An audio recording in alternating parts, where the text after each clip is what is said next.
Well, we're going to continue reading God's word now, and Tom's going to do that for us. Thanks, Tom.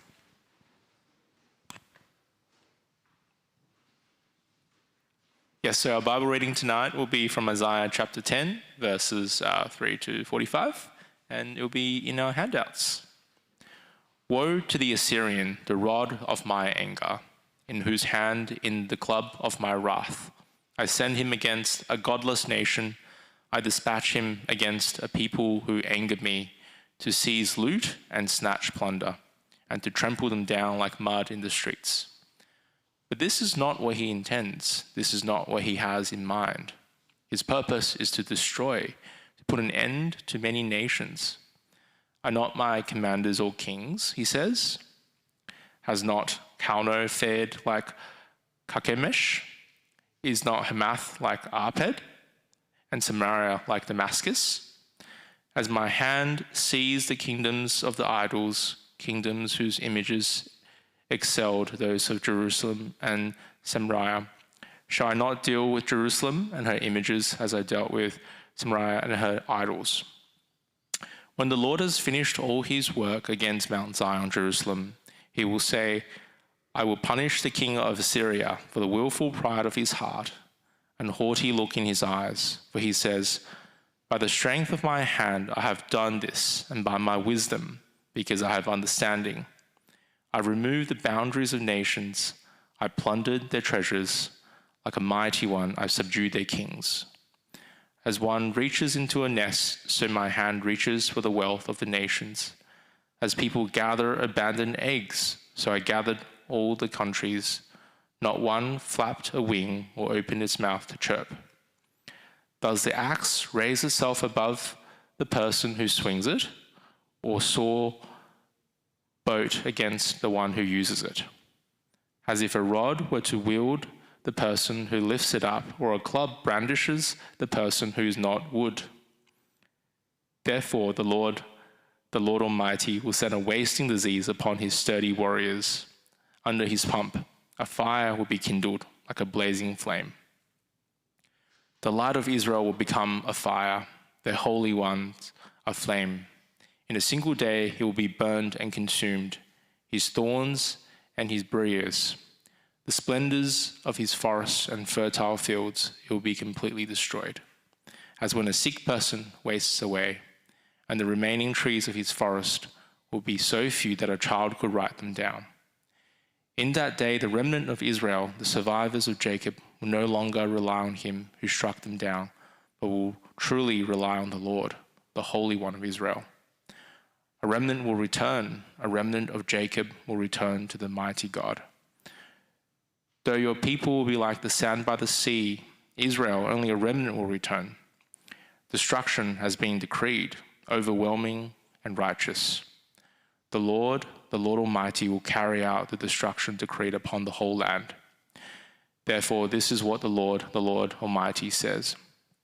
My people who live in Zion, do not be afraid of the Assyrians who beat you with a rod and lift up a club against you as Egypt did. Very soon my anger against you will end, and my wrath will be directed to their destruction.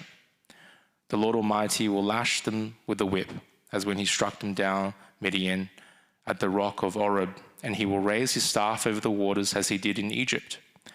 In that day their burden will be lifted from your shoulders, their yoke from your neck. The yoke will be broken because you have grown so fat. They entered Aiath, they passed through Migron, they store supplies at Michmash. They go over the pass and say, we will camp overnight at Gibeah. Ramah trembles, Gibeah of Saul flees. Cry out, daughter of Gallim. Listen, Lalisha, poor Anathol. Madmenah is in flight. The people of Gibeon take cover. This day they will halt a knob. They will shake their fists at the mount of daughter Zion, at the hill of Jerusalem. See, the Lord Almighty, will lop off the boar with great power. The lofty tree will be felled. The tall ones will be brought low. He will cut down the forest thickets with one axe. Lebanon will fall before the mighty one. This is the word of the Lord.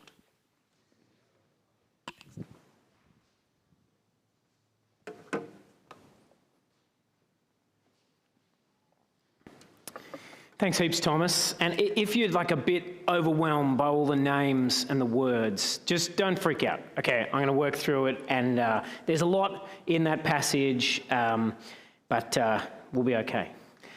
So over the past few weeks, what we've been doing is looking at the opening chapters of the book of Isaiah in church. And if this is your first time here in a while, that's where you're kind of diving in towards the end of that series.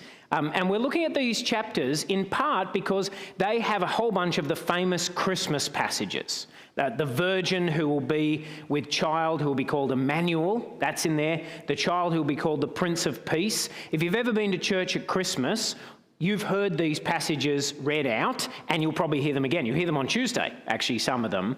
And my hope has been that this series will kind of enrich our understanding of these wonderful Christmas passages as we get to see them in context. But of course, seeing these passages in context also kind of makes them a bit more complicated, doesn't it? It complicates them because we realize that these passages come in the midst of an announcement of judgment. Isaiah was a prophet of God's judgment on his society. He said the people of Judah of his day were messed up, and God was going to judge them. And the Christmas passages that we love, they emerge not despite that judgment, but in and through it.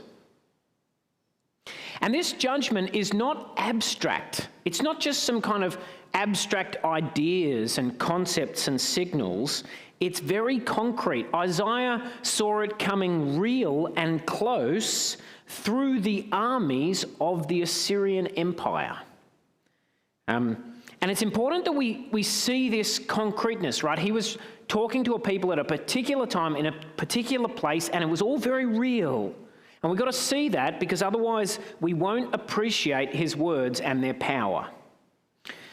In the passage before us today, the last one in this series where the focus is really on judgment. So from next week, we get into some really upbeat passages. So if you're kind of a bit tired of this, you've made it, okay? This is where it finishes. But the reality and concreteness of God's judgment here becomes really kind of full on. So much so that it's actually hard to understand without a bit of research. But let me show you. So have a look at the end of the passage. I really hope you've got it open before you. It's printed on your sheet. And if you just look at the kind of the bottom of the second column where it says they entered, good job reading them.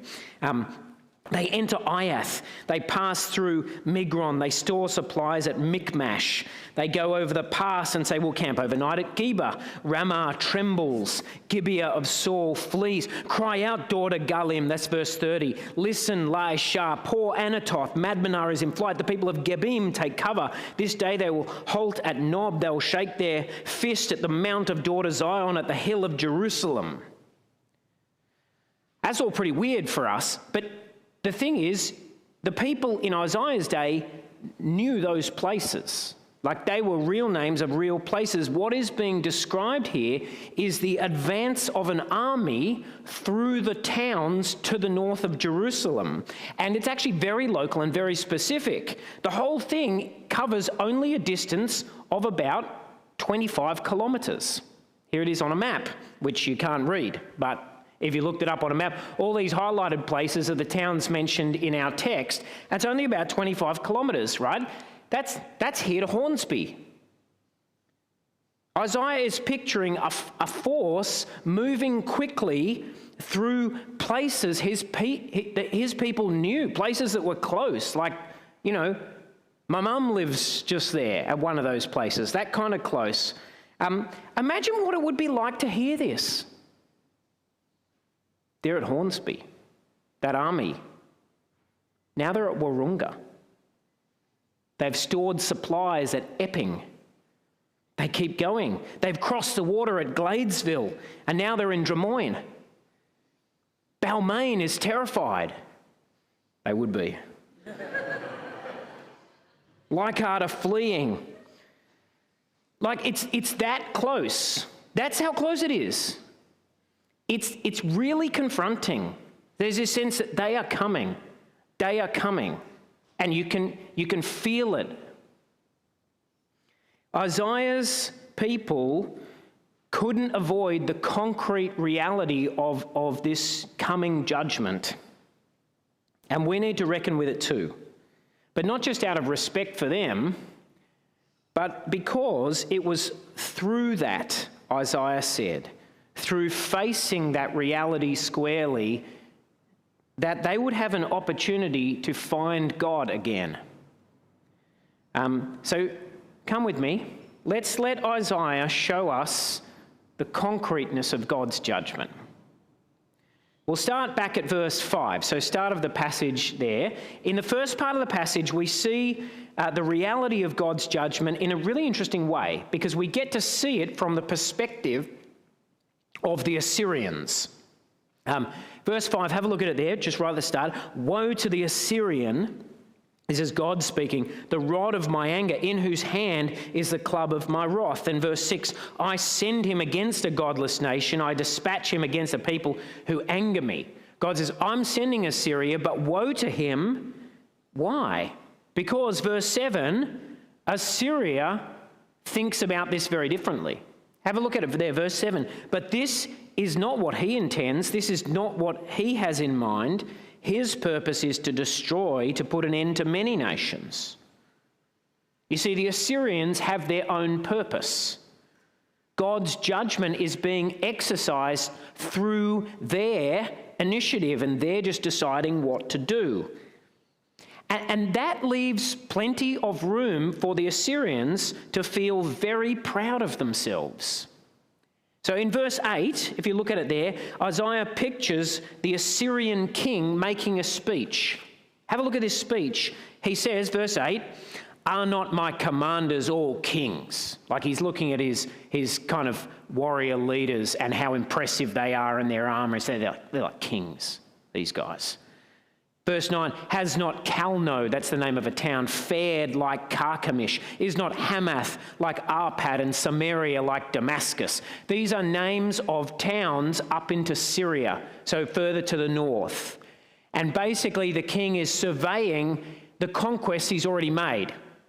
He's saying, I've destroyed these towns already, so these next ones are going to be easy. Have a look at it there, verse 10. As my hand seized the kingdoms of the idols, kingdoms whose images excelled those of Jerusalem and Samaria, like much nicer cities, much bigger deals. Verse 11, shall I not deal with Jerusalem and her images, as I dealt with Samaria and her idols? The Assyrian thinks this is just another city full of idols, same as the ones I've already defeated. I've taken all these places, I'm going to take some more. And what Assyria does not see, says Isaiah, is that that's not true at all. That's sheer folly. This is God's doing, not his. In verse 12, God says that after he has completed his purpose, he will punish Assyria because of this pride. Because verse 13, have a look at it there, verse 13, about halfway down. For he says, by the strength of my hand I've done this. This is Assyria speaking again. And by my wisdom, because I have understanding, I removed the boundaries of nations. I plundered their treasures like a mighty one. I subdued their kings.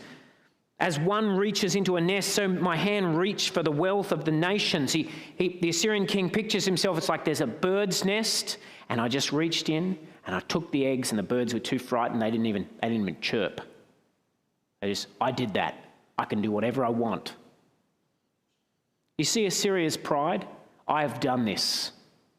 I destroyed nations. I ruined kings. I took the plunder. And why wouldn't Assyria think that? Assyria was invincible at this time, the great empire of the world. We might liken it to the British Empire at the height of its power, sending out its ships wherever it wanted, or the United States after the fall of the Soviet Union, when its warships just patrolled the world, brought down governments if they wanted to. You see, great power can breed pride, but it's folly, this thinking. Foolishness. Because Assyria has only ever been a tool in God's hand. Have a look at the image in verse 15. towards the bottom there. God says, does the axe raise itself above the person who swings it? Or the saw boast against the one who uses it? As if a rod were to wield the person who lifts it up, or a club brandish the one who is not wood? Like, you do some home handiwork and you drill something. Your drill doesn't say, now do a bit more. We'll do a bit more now. I am such a good driller. I'm so good at this. That's the point. It's a really simple image, right? God's saying, Assyria is like an axe, like a saw, right? The one wielding it is the Lord. I think it's worth pausing over this image for a moment. Because it teaches us something about the sovereignty of God, actually. The Bible says that God really is in control. He is the king. He is sovereign over what takes place. So much that Assyria, this great nation, exercising its will as it chooses, can be pictured as just like a tool, like God's screwdriver. And that's the picture we get in the Bible. The Lord is king. What happens is within his rule. And yet that shouldn't make us miss the other thing we do see in this passage as well, which is that Assyria is responsible for their actions. The Assyrians are responsible, right? Whatever acting freely is, Assyria is doing it. In fact, Isaiah is clear. This is an experience of pure self-assertion. Assyria says, I have done this. This is my doing. And that's why Assyria will be judged for her pride and self-assertion. She will be held responsible. We can't go into this in great detail, but you could ask about it if you want. But here, like throughout the Bible, God's sovereignty, his complete sovereignty that can be pictured even as him wielding a tool, it doesn't squash human freedom. It doesn't evaporate it. It goes hand in hand with it. Assyria is still acting freely, and so will be judged for it. The passage does not make sense otherwise. Assyria is responsible, and yet it is still the Lord's doing. Now, that's actually a really important thing to remember, because it means that in the midst of the chaos of this world that we all know, the evil intentions and plans of nations and rulers and the pride and the power and the viciousness we see everywhere, and there's a lot of that, we don't need to doubt that God remains king. He is working his purposes out. Do not doubt it. But also do not doubt that people will be held to account for their actions. Both of those things are true, according to Scripture. And Assyria will be held to account. That's how, as the passage continues, God makes it clear. Isaiah promises that God will judge her and her king. He will send, have a look from verse 16. This is right at the bottom of the first column. Isaiah promises that God will send a wasting disease upon his sturdy warriors. All those impressive soldiers will get sick. And then top of the second column there, the Lord is called the light of Israel. And it says, verse 17, I'll read this one. The light of Israel will become a fire, their Holy One a flame. In a single day it will burn and consume his thorns and his briars. God is going to bring down the pride of Assyria like a forest burnt to ashes, so that only a few trees remain, like even a small child can count them. Verse 19. Do you know, if you've read or know the history as well, you'll know that this actually came true in an extraordinary fashion. The story is told in Isaiah 36 to 39, also in the book of 2 Kings. There's also a really interesting hint of it in the annals of the kings of Assyria, when it talks about Sennacherib. Something went wrong in the siege of Jerusalem, and the Bible tells us that what went wrong is that the armies of Assyria came up and besieged the city, but in the end they failed to take it because a terrible disease went through the Assyrian army, wiping out huge numbers of them. Isaiah says Assyria has no future. This army that seems so massive, so significant, God is going to bring them down. And that is why, as we now go on into the second half of the passage, Isaiah calls them just not to be too focused on Assyria. Even though here and now the judgment is coming through the Assyrians, the people of Judah need to begin to look beyond that and find God. Look with me from verse 20. We've just got to kind of explore this bit together for a bit. So in that day, says Isaiah, and he's picturing, I think, a time beyond this judgment. In that day there will be a remnant. In that day, verse 20, the remnant of Israel, the survivors of Jacob, will no longer rely on him who struck them down, that is Assyria, but will rely on the Lord, the Holy One of Israel. A remnant will return. A remnant of Jacob will return to the mighty God. Though your people be like the sand by the sea, Israel, only a remnant will return. Destruction has been decreed, overwhelming and righteous. The Lord Almighty, will carry out the destruction decreed upon the whole land. Let's think about that image of the remnant. The point of it, I think, is that it is both hopeful and awful at the same time.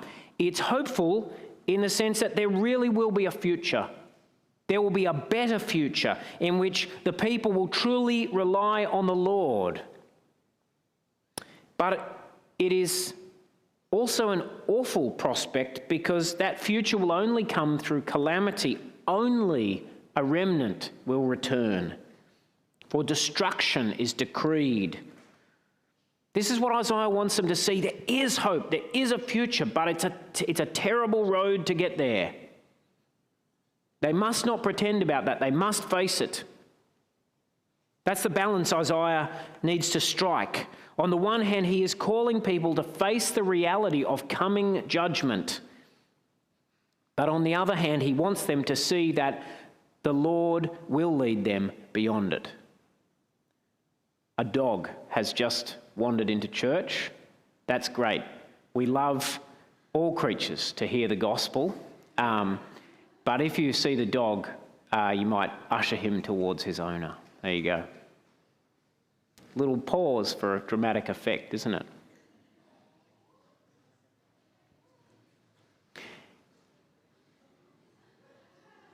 There he is. See you later, fella.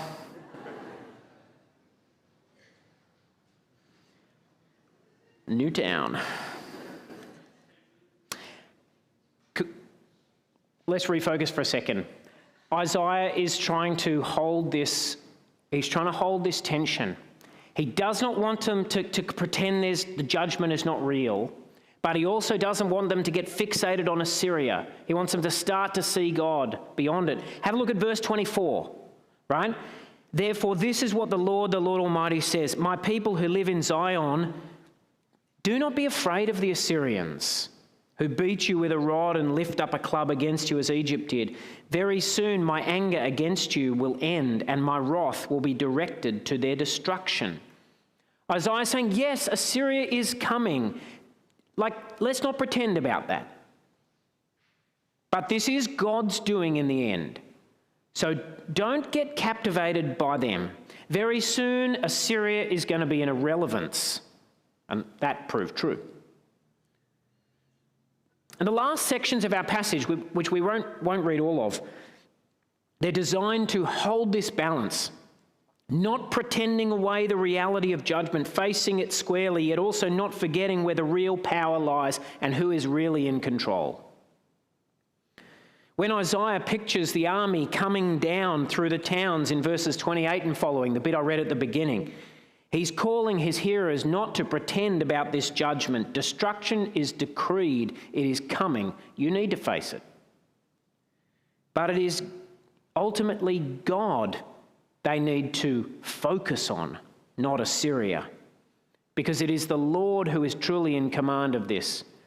And so our last verses, verse 33, speak of God. See, the Lord Almighty, will lop off the boughs with great power. The lofty trees will be felled. The tall ones will be brought low. Last verse, he will cut down the forest thickets with an axe. Lebanon will fall before the mighty one. What you need to see, says Isaiah, is that you are not just facing the evils of this world, of the vicious, hungry power of Assyria and the chaos of world politics. No, ultimately, it's God with whom you have to do. And that is both more terrible and more wonderful. Because it means that hidden in this terrible moment is an opportunity to find God again, the God you have ignored, rejected. He is still interested in you, and he is here now, terribly present in judgment. Do you see why it's so important that God will judge Assyria? Why that assurance is so important? Because without that, it might seem as if God had just let them go. It might seem as if God had just kind of dropped them into the maelstrom of the world's evil and chaos, just given up on them. Stuff them. Sick of those hopeless people. But that is not what is happening. God is not becoming more distant. He is drawing nearer, suffocatingly near. It wasn't God himself who threw the spears and drove the chariots of Assyria.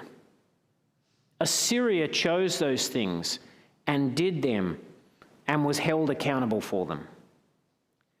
But God also was not remote from, distant from those events. This was his work, his judgment. Now, people often find this thought, the thought of God involved in such calamity, people find it uncomfortable. I find it quite uncomfortable. We don't like the idea of God caught up in such things. How could he keep his hands clean?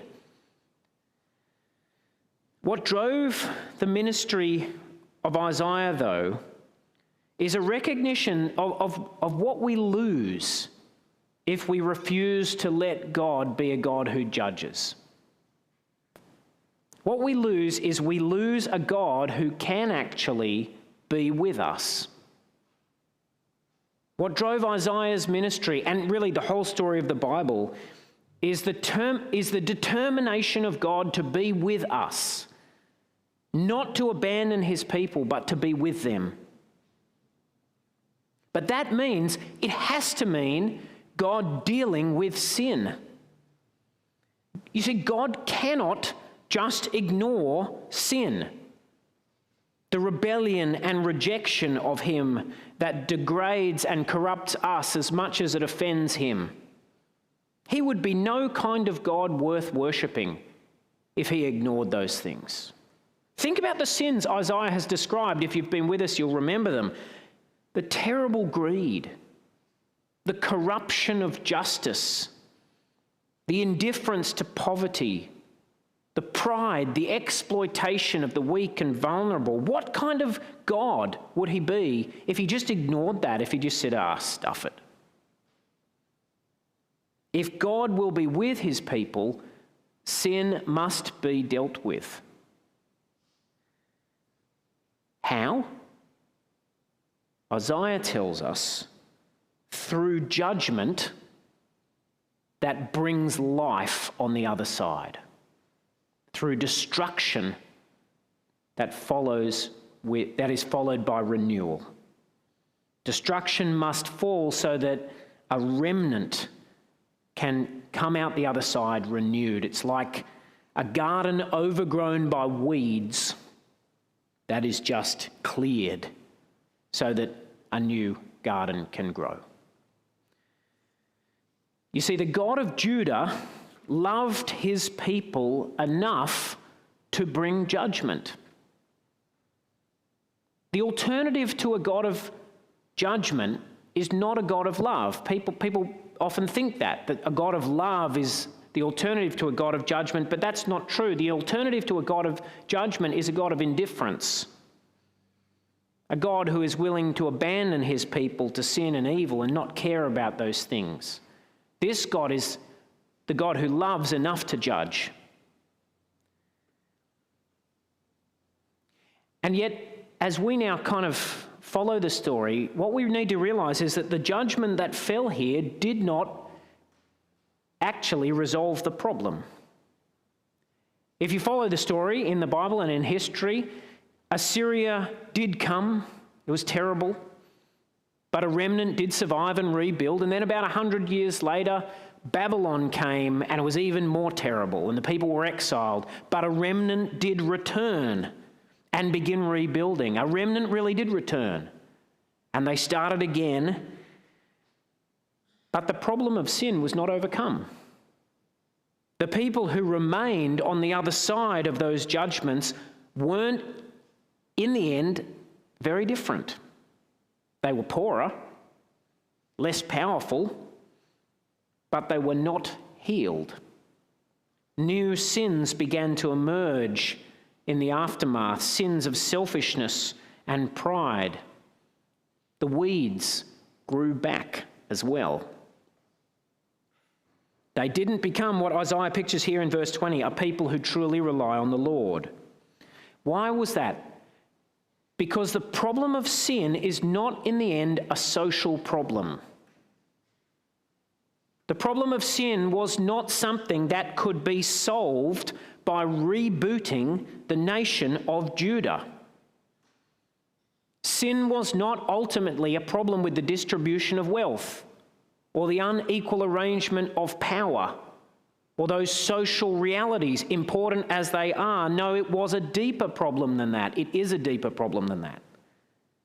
The problem is the human heart that turns away from God like a magnet turned round the wrong way. Maybe you feel it. Something is wrong with the human heart, something that resists God, perversely refusing his initiatives and efforts again and again and again. And that is why the judgment that Isaiah speaks of here couldn't be the end of the story.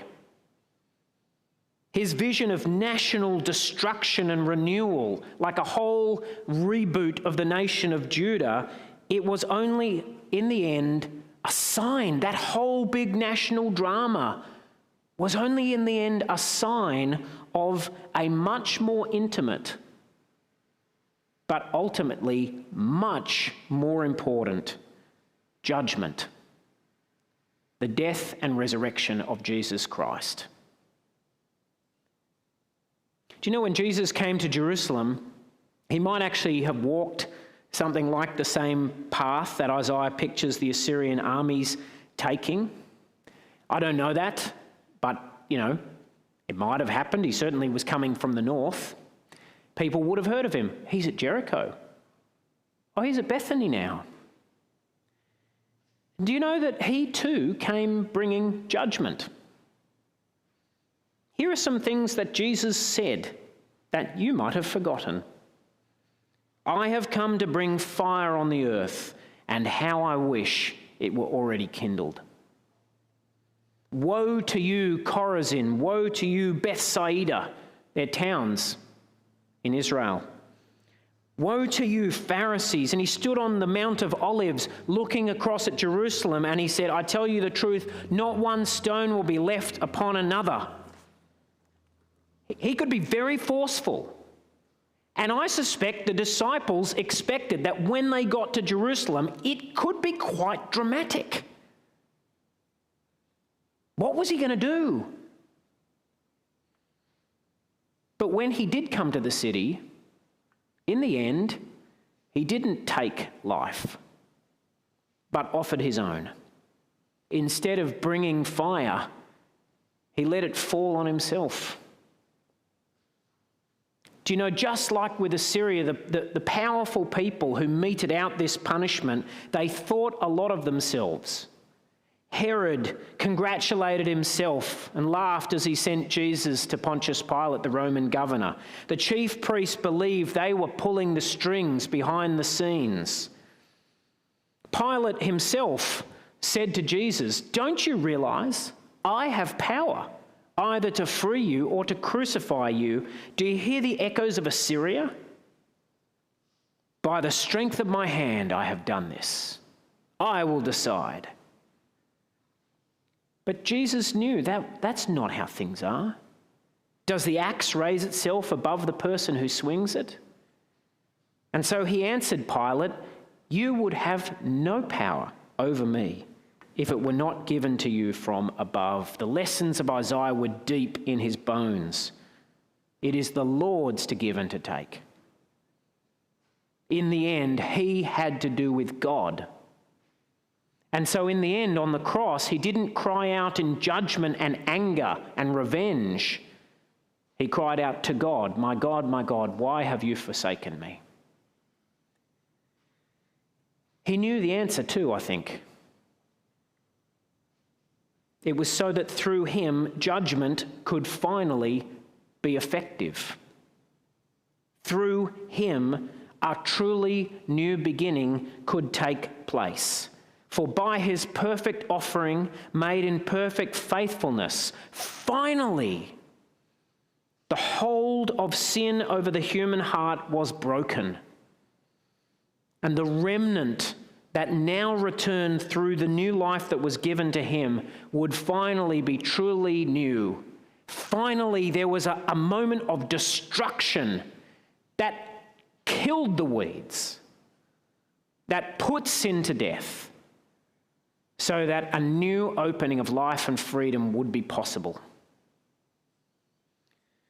As we observe the reality of God's judgment upon his people that Isaiah spoke of, we must let it lead our eyes to the reality of God's judgment at the cross.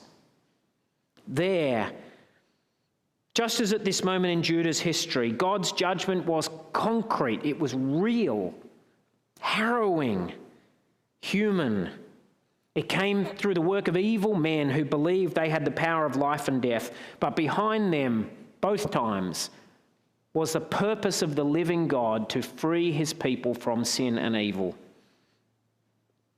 You know, that was the moment where I think most truly, to use Isaiah's words in verse 17, the light of Israel became a fire, their Holy One a flame, burning up evil in judgment. This was the presence of the God who loved his people enough to finally deal with sin.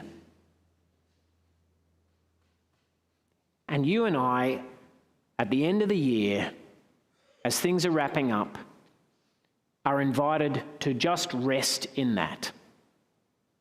You and I are invited to live now in the aftermath of that judgment and the new life that it has opened up through faith in Jesus. Verse 20 can be our theme. In that day, the remnant of Israel, the survivors of Jacob, will no longer rely on him who struck them down or on anything else, but will truly rely on the Lord, the Holy One of Israel. That's our path now. That's the path you're invited to take, the path of those on the other side of judgment who realize that they have been saved and now rely on the Lord truly. Like the people of Judah, we probably won't do this perfectly. I'd be very surprised if you did. But that no longer matters very much because the battle is over. Sin and evil have been defeated and they're on the way out. And we are called to walk following Jesus into the light. Let us end this year. I hope you can end this year really clear in this reminder and this confidence that in Jesus Christ, the judgment that really was needed has happened. It has fallen and it is done. A judgment that was finally, truly effective has taken place. And so we are on the other side of it now. There is no condemnation for those who trust in Jesus Christ. You do not need to achieve this. You do not need to keep earning it. You can just rest in it. And if you yourself have a kind of, and you keep feeling a lurking sense of dread, a fear of how you stand with God, a fear of approaching judgment, can I invite you this evening to turn your eyes to the cross and see the moment where God's judgment was not an idea, was not just some connections of images and things, but was something real that happened to a real person. The light of Israel became a blazing flame, and see it burning up all your sin and your guilt once and forever. Smoke. Look at him and rest. Let's pray. Lord, it's honestly very horrifying to think of the people of Judah watching, hearing about the armies of Assyria marching towards them and the reality of your judgment. It's horrifying because our society is also messed up, just as theirs was. And we are people who are a bit messed up, just as